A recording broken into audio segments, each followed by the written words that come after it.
Hi guys, happy Wednesday night. Um, we're gonna get started. We're gonna go over visual competencies tonight, visual arts competency. So the competency I chose was competency one, understand the concept, process, and skills involved in the creation, appreciation, and evaluation of visual art and apply that knowledge to plan and implement effective and engaging visual art instructions. What this competency means is it is our job as teachers that we don't just have the students make the artwork. We help them to understand it, create it with purpose, and talk about their thinking behind what they made and why they made it. So, what I want you to do is look at the both of these pictures. And why do these look different? I want you to talk to your seat partner, and I'll give you about 30 seconds to do that.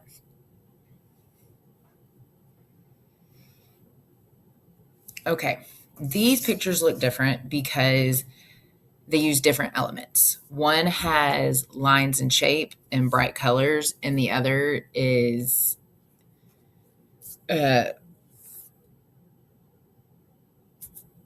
it has colors, but they're not as bold. It looks more like trees and objects than it does just taped off lines painted everywhere. Art looks different to everybody.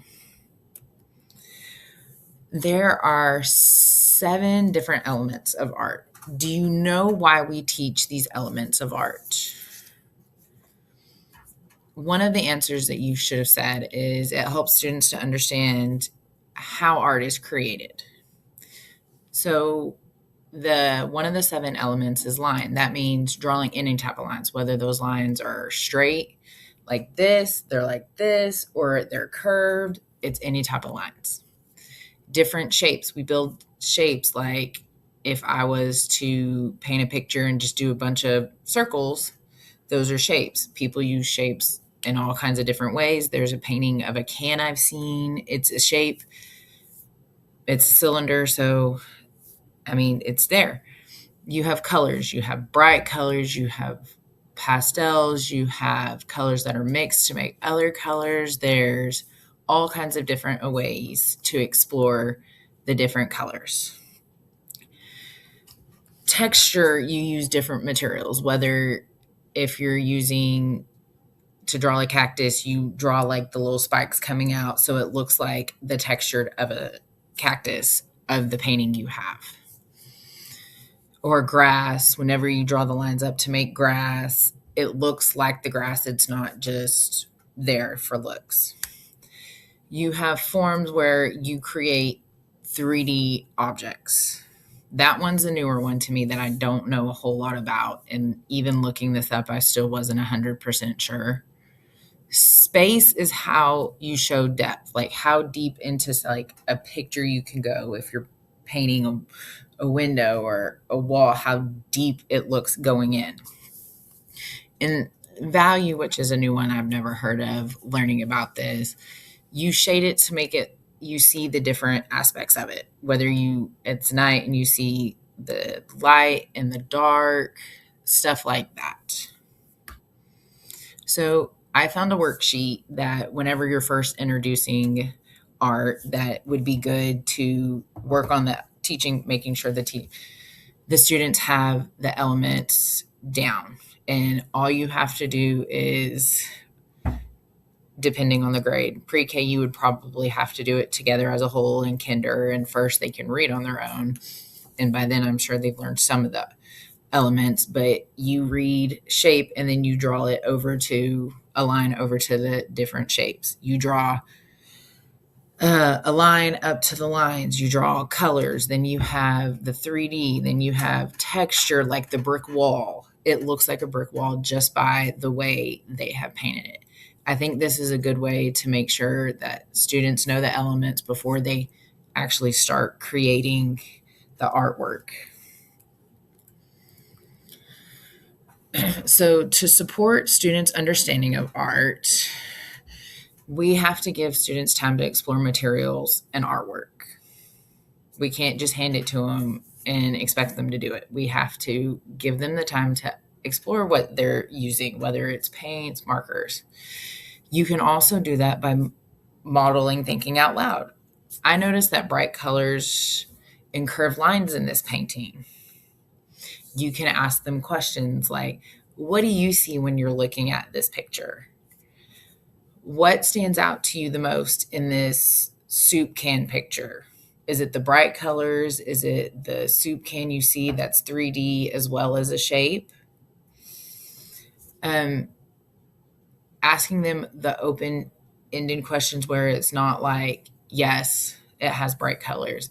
It goes deeper than a yes or no. It goes where they have to think about it. Like they really have to sit and look at it to fully understand the whole picture of what they are seeing. And creative purpose. Creating with a purpose, excuse me. You give clear focus using the different elements of art. You can connect your art to feelings. Like if you're happy, you tend to paint brighter, happier things than you do when you're sad. When you're sad, it's more like blues and just like a rainy night sky. You can ask them, hey, why did you choose to use these dark colors? Are you sad? Are you upset? The whole point of creating art with a purpose is students create art with meaning and have an intention behind it, not just random objects on a page. I like this quote that I got from the National Art Museum. It says, art offers a powerful space for students to slow down, reconnect with themselves, and engage more deeply in a creative process, drawing.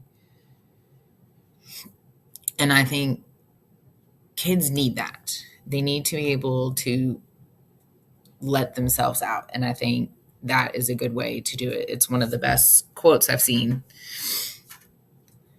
So, why is it important to students to explain their thinking behind their art?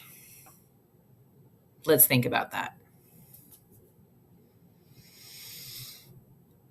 For them talking, it helps them feel more confident in it. It helps them with their communication skills. It helps them think about what made them do that. And sometimes, like maybe for pre-K kids, littler kids, you need to use sentence stems. Like I used purple paint because I was happy. You can have them turn and talk to the person next to them. You can have students have like an art gallery where you go up there and you show your artwork. And then you can be it just to see what they'd say. You can ask a question that says, what would you change if you could change anything about your artwork? Maybe they would like to add something else. Maybe they'd have been like, maybe I wouldn't take anything away. Or they could say, I'm fine with how it is. I'm happy with it. Having students talk about their thinking helps them build confidence in explaining their ideas and choices about what they picked. Okay, so for my activity, I want you to create a quick drawing using 3 of the different elements.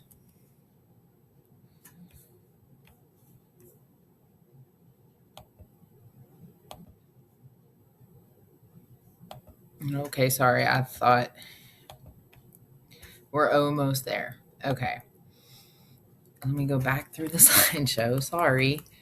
For the activity, you're going to take a quick drawing of using 3 different elements. I want you to label each element and be ready to explain your choices. And I want you to write a short sentence. So if we go back and we remember our elements, we have lines, we have shape, we have color, we have texture, we have form, space, and volume. So if we go back and look here, we have texture is like the brick wall. The colors are the bright ones. We have lines, we have shapes, we have depth, 3D shapes, all of that. So I want you to keep that in mind. So I did an example for you. And keep in mind, I'm 36, but I draw like I work with little kids all day, like I do. So in my drawing, I drew a house with some windows and a door, a chimney, and some smoke coming out of the chimney, and a sun and some grass. So the three elements I chose were lines, shapes, and color. And I guess I could have also chose texture because the grass looks like grass instead of just being there. And so you see that I have labeled them. And my sentence was I use shapes to make my house and sun, lines to add details like the grass and windows, and color to make it look bright and realistic. I drew this because I like I draw very simple stuff, and what I like to draw I like to do it well, especially since I have pre-K kids. I could have gone back and added more details like coloring the house, but I wanted to give you examples so y'all knew what I wanted and that there wouldn't be any confusion.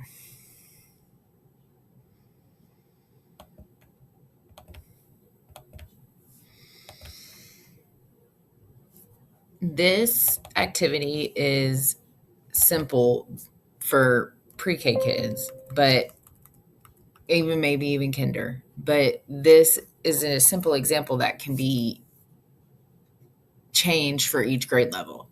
You could have for older kids, if they're in art and they're just learning about it, you could pick 3 different elements already, give them that option and say, I want you to create a painting, drawing that includes these 3 options. And everybody is going to have something different because there's a variety of everything that can be changed. I could have used shapes and just made circles all over the page, or a line, cross, taped off. I could use bright colors. It can look different for every grade level. And it doesn't have to, it can be more in depth, it can be less in depth, depending on how you think your kids will do. It is, I think this is an important competency to teach for us as teachers to teach students to learn because art's everywhere. You can see the beauty in sunsets. You can see the beauty in everything. It's from the eye of the beholder, as I like to say. Not everybody's is going to be perfect. Not everybody's is going to believe the same, but it also helps on using their imagination, developing communication skills. It works with so many different ways that it could be fun. Even just starting out, I think you can start out as having the tape line picture, and some way down the road, you could have a high schooler that could paint this, maybe even a middle schooler, just and use the realistic. It looks like the depth going into that underneath that bridge down the water. The water looks so real. There's so many details, but that's just in how it goes. But thank y'all for watching. I hope y'all enjoy the rest of your Wednesday. It is Wednesday. It's been a very Monday Wednesday. I hope y'all have a good rest of the night.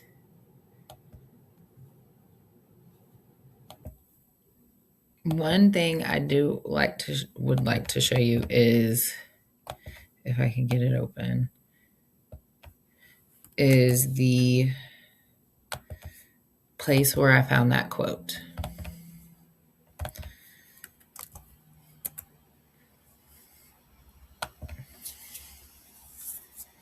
It's at the professional learning student. Mindful creativity in the classroom. This is with a big bang.